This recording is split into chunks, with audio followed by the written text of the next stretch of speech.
Après vous avoir parlé d'un bon nombre de gènes qui déterminent la robe d'un cheval, on va pouvoir parler du gène gris.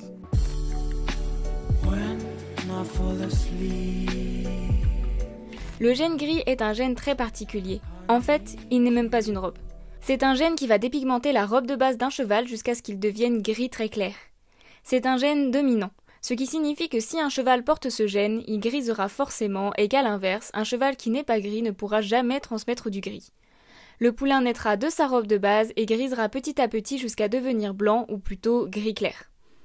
Selon la robe de base, le cheval passera par différents gris, du gris fer au gris foncé en passant par le gris pommelé pour finir gris très clair. Parfois, des truitures peuvent apparaître pendant le grisonnement, ce qui donne un cheval qui finira gris truité. Qu'importe sa robe de base, un cheval possédant le gène gris finira toujours gris clair, presque blanc. C'est le cas de Garatois qui est né Isabelle et qui a vite commencé à griser. Un cheval peut être gris homozygote ou hétérozygote. S'il est gris homozygote, donc si ses deux parents lui ont transmis un gène gris, il transmettra à coup sûr son gris à sa descendance, qu'importe les gènes de l'autre parent.